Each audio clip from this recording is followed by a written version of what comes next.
Why were ancient people not afraid of the dark? Have you ever thought about this question? In an age without electric lights, without streetlights, and without phone flashlights, how exactly did ancient people live at night? Nowadays, once night falls, even if it is just a power outage in the neighborhood, people feel a little uneasy. The room suddenly goes dark, the phone battery is not very high, and every sound outside seems to be amplified. The wind blowing through leaves, footsteps in the corridor, even the refrigerator suddenly stopping. These can all make people feel as if the surroundings have become unsafe. But ancient people were different. From the moment they were born, they lived in real darkness. At that time, there were no neon lights, no billboards, no car lights, and no permanent layer of glow above the city that never dispersed.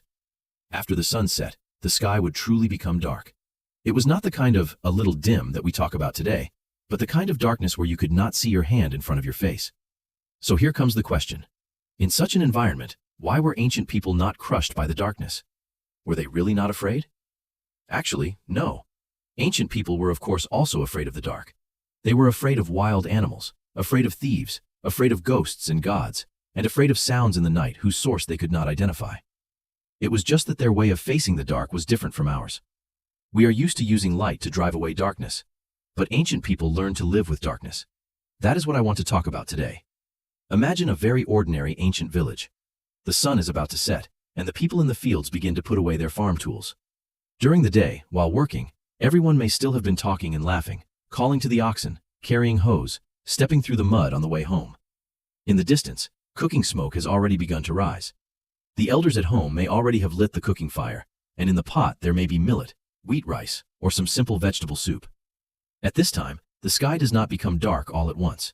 It sinks down slowly. First, the sun turns red, shining on the rooftops and treetops. Then the shadows of the distant mountains grow deeper, birds begin to return to their nests, and the road at the village entrance becomes blurry. A little later, even the outlines of people's faces are no longer so clear. For us modern people, this may mean, turn on the lights quickly. But for ancient people, it meant that the day was coming to an end. They did not need clocks to remind them of the time, because the color of the sky was the clock. Work at sunrise and rest at sunset sounds like an old saying from a textbook, but for them, it was not a slogan. It was a habit inside the body. Daytime was the time of human activity. Nighttime was the time when heaven and earth became quiet. People should slow down, go home, eat, rest, and be with their families. So ancient people were not suddenly thrown into darkness. Every day they watched the light diminish little by little and watched the sky grow dark little by little. For them, night was not an accident, but an old acquaintance. Something you have seen since childhood, even if it is dangerous, will not make you panic the way a strange thing would. This is like how people who live by the sea do not necessarily fear the sea every day, and people who live in the mountains do not necessarily fear the mountains every day. Because they know when the tide rises, they know which mountain paths are difficult to walk, and they know which sounds are normal and which sounds are not. Ancient people understood the night in the same way. They knew not to travel far casually after dark. They knew that if they walked at night, they should carry a torch. They knew that livestock should be shut in properly, and the courtyard gate should be bolted. They knew children should not run outside the village. They knew that there might be wild animals near the forest, and that the riverside was even more dangerous at night. They were not unafraid, they had experience. Once fear is broken down by experience, it is no longer boundless. And the nights of ancient people were not completely without light. Today, when we say there were no lamps in ancient times, it is easy to imagine everyone sitting in a completely black house. But that was not the case. They had fire. The meaning of fire in human life went far beyond lighting. Fire could cook food, drive away wild animals, provide warmth, and allow people to sit together. More importantly, fire gave people a very strong sense of safety. You can imagine a night. Outside the house, it is dark. In the distance, there may be the sound of insects, the sound of wind, and the barking of dogs. But inside the house, there is a little firelight. Flames jump inside the stove, and people's shadows appear on the wall. Family members sit around the fire, eating and talking. An elder coughs a couple of times. A child leans beside the mother, growing sleepy. At this moment, the darkness outside no longer looks like a monster. Because inside the house there is light, there are people, there are sounds, and there is the smell of food. For ancient people, night was not something faced by one lonely person. Many times, night was passed through by an entire family together. During the day, everyone was busy with different things. Men went to the fields, women spun thread, cooked, and looked after children, while elders took care of household matters. At night, people gathered together again. Firelight circled the whole family within a small space. Outside that space was the unknown. Inside it was the familiar. So ancient people did not defeat the night with bright electric lights. Instead, they used a very small circle of light to build their own boundary of safety. That circle of light might have been an oil lamp, a pile of firewood, or just embers in the stove that had not fully gone out. But for people, that was already enough. Because what people fear is often not darkness itself, but the fact that in darkness, they cannot see anything and cannot judge anything. As long as there is a little light, a little sound, and familiar people nearby, fear becomes much smaller. There is also a very important point. The nights of ancient people were not as boring as we imagine. We modern people always feel that without phones, without television, and without the internet, what could people possibly do at night? But this is actually a modern imagination. Of course, ancient people did not have entertainment as rich as ours, but they were not just sitting there in a daze. After a family finished dinner, some people repaired farm tools, some sorted out things brought back during the day, and some spun thread, wove cloth, or sewed clothes. Children might play with simple little objects nearby, or listen to adults talk. In many ancient households, night was actually very busy. During the day, the light was good, so people had to go to the fields, go to market, and do heavy labor. At night, it was instead suitable for small tasks that could be done while sitting. For example, mending clothes. At that time, clothes were not thrown away as soon as they were damaged. Torn clothes had to be patched, worn-out shoes had to be repaired, hemp rope had to be twisted, and tools had to be put in order. For a household to keep running, there were endless small tasks every day. These things were not like today's work, with clear on-duty and off-duty hours. They were scattered throughout every corner of life. Night was one part of that time. So you will find that ancient people's feeling toward the night was probably not horror movie-like, but lifelike. They were not sitting in the darkness waiting for dawn. Instead, under firelight, they continued pushing life forward. Once the night was filled with life, it was not so frightening. An empty night is what truly scares people. A night with food, fire, family, and things to do is actually warm. Of course, this does not mean ancient nights were very safe. Quite the opposite. Ancient nights were much more dangerous than nights today. There was no modern police system, no security cameras, no phones to call for help, and no brightly lit streets. Going out at night could mean falling down, getting lost, encountering thieves, or running into wild animals. So ancient people held the night in awe. This does not contradict not being afraid. True, mature not being afraid is not recklessness, but knowing where the danger lies. Many ancient cities had curfew systems. After dark, city gates were closed, and people were not allowed to walk around the streets freely. At night, watchmen patrolled, beating the watch as they walked. They reminded people of the time, and also reminded them to be careful with fire and candles.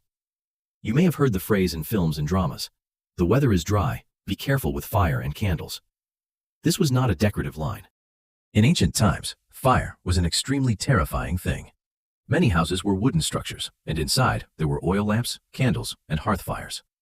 Once a fire broke out at night, it could easily burn through a large area, so nighttime management was very important. The same was true in villages. Dogs guarded homes, courtyard gates were bolted, and livestock had to be shut into sheds. People knew that after dark they should not go where they should not go, and should not do what they should not do. This was a kind of rule formed jointly by society.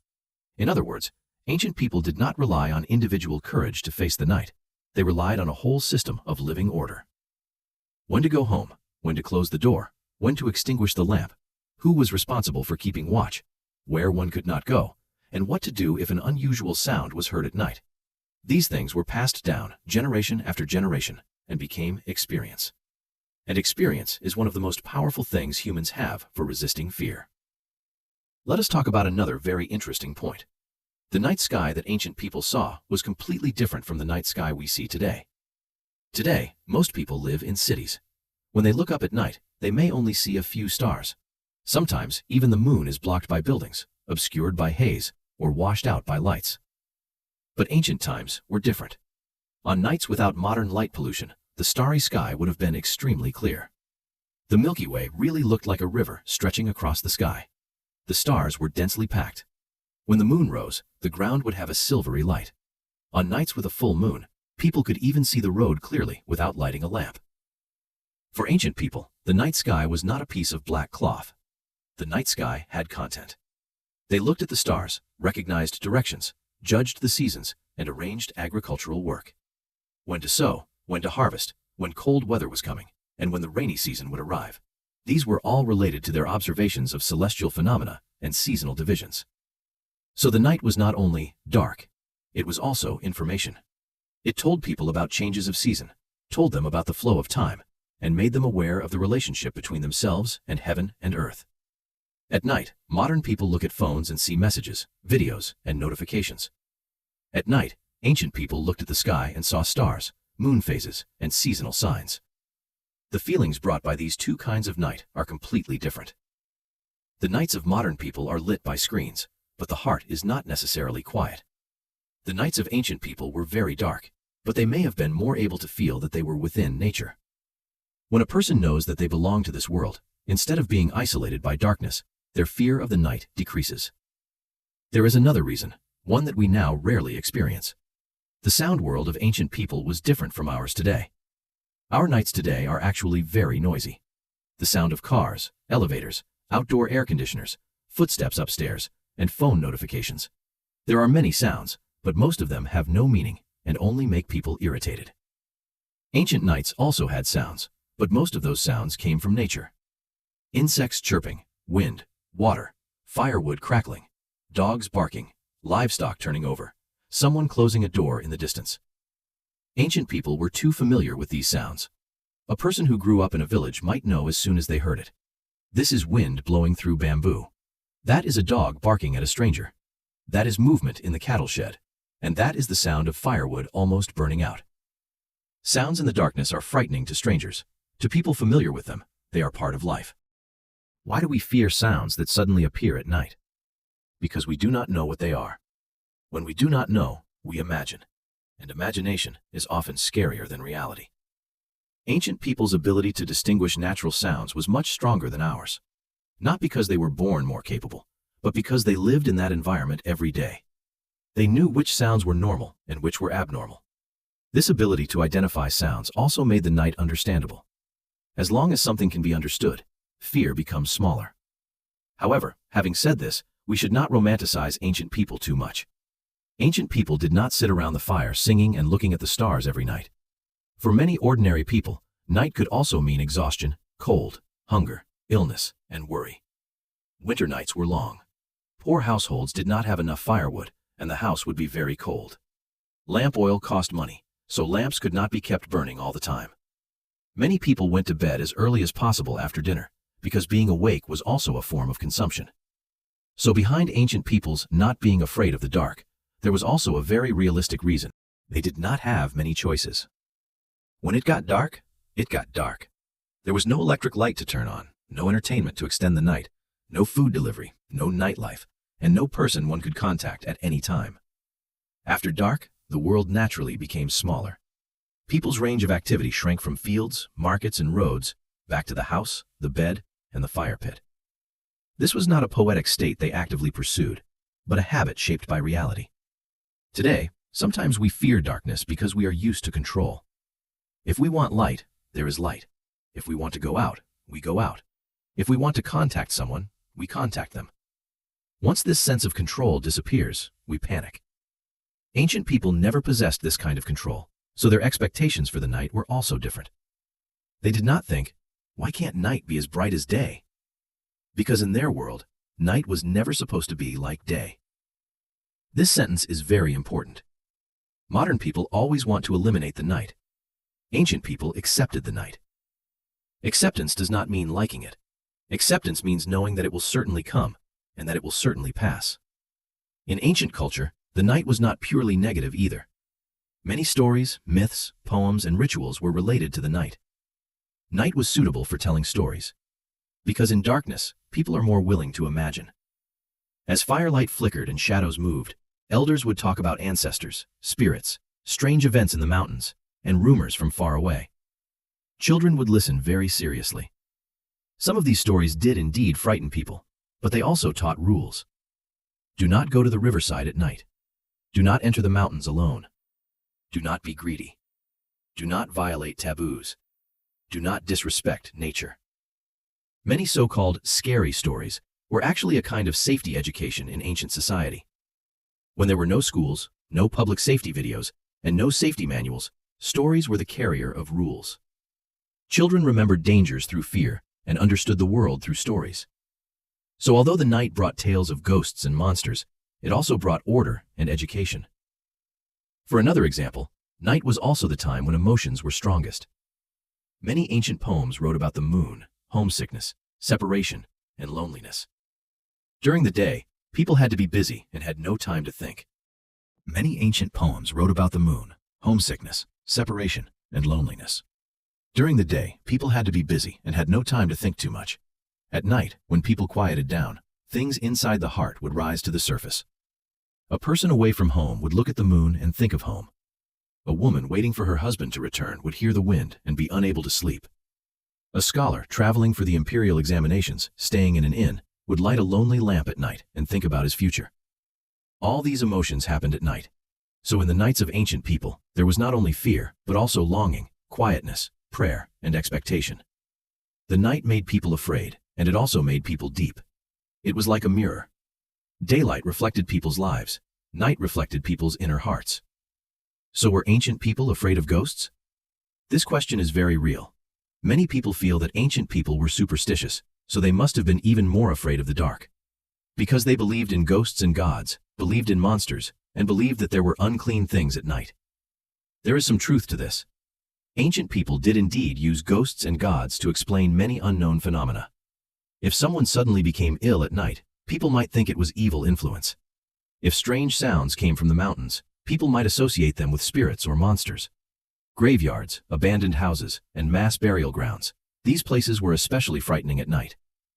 But on the other hand, belief also gave them ways to resist fear. They would paste talismans, perform rituals, worship gods, chant spells, observe taboos, and believe that their ancestors protected them. Let us not discuss for now whether these methods had any practical effect. What matters is that they provided psychological order. What people fear most is having absolutely no way. As long as there is some kind of method, even if it is only psychological, people feel much more at ease. For example, people today are afraid of illness, so they go to the hospital. They are afraid of losing their jobs, so they send out resumes. They are afraid of danger, so they call the police. Ancient people also needed a way to handle invisible fears. Belief was one of those ways. So ancient people were afraid of ghosts and gods, but they also had rules for getting along with ghosts and gods. Which days required offerings, which places should not be entered casually, not calling someone's name at night, not looking back, and not offending the dead. These taboos, in a certain sense, also helped people form cautious ways of living. Thus, the night was not chaotic, but had boundaries. With boundaries, it was not so frightening. In the end, the reason ancient people were not afraid of the night may be very simple. Because the night was part of their life. They grew up in darkness from childhood, were used to the sound of wind at night, were used to shadows of people under firelight, knew when the moon would be full, knew what dog barking meant, knew they should go home after dark, knew to add more firewood on winter nights, knew lamp oil should not be wasted, and also knew not to walk too far alone on a night road. What they feared was not the night itself, but the things in the night that had lost order. For example, an unfamiliar mountain road, a sudden wild animal, thieves, fire, illness, or being alone outside with nowhere to return to. So ancient people's attitude toward the night was very complex. It was not simple liking, nor simple fear. It was awe. The word awe is more accurate than not afraid. They knew the night had dangers, so they did not take it lightly. They also knew the night would pass, so they were not crushed by it. This is very different from us modern people. We have more light, but we seem less able to endure darkness. We can light a room as brightly as daytime, yet often feel lonely late at night. We have phones, the internet, and countless videos to watch, but the more we scroll, the less we can sleep. We are no longer afraid of wild animals and thieves, yet we have begun to fear quietness, fear being alone, and fear a night without messages. Ancient people did not have so many light sources, but their nights had boundaries. When it got dark, work ended. After the meal, people rested. If lamp oil was expensive, they went to bed early. Tomorrow the sun would rise again, and the work would continue. This rhythm has become rare today. We stretch the night very long, bring daytime anxieties into the night, bring work into the bedroom, and bring messages into our dreams. As a result, The night no longer belongs to rest, but becomes another kind of daytime. Perhaps what we truly fear today is no longer darkness. It is that after things become quiet, we finally hear the voice inside our own hearts. So, returning to the original question, why were ancient people not afraid of the dark? Because they did not try to turn night into day. They knew that the night had its own rules. Night was suitable for returning home, suitable for sitting around the hearth, suitable for speaking softly, suitable for looking at the stars, suitable for missing people far away, and suitable for giving fatigue over to sleep. They used firelight to draw out a safe range, used habit to build the order of life, used stories to explain the unknown, used belief to settle fear, and used experience to avoid danger. They were not braver. They were simply more familiar with the night than we are. And they were more willing to admit that people cannot stand in the light forever. Sometimes, people simply have to wait. Wait for the fire to slowly burn out. Wait for the sound of the wind to pass. Wait for the moon to rise, and wait for dawn. And the sky will always brighten. This may be the simplest wisdom with which ancient people faced the night. Not to conquer it, but to accompany it until the end.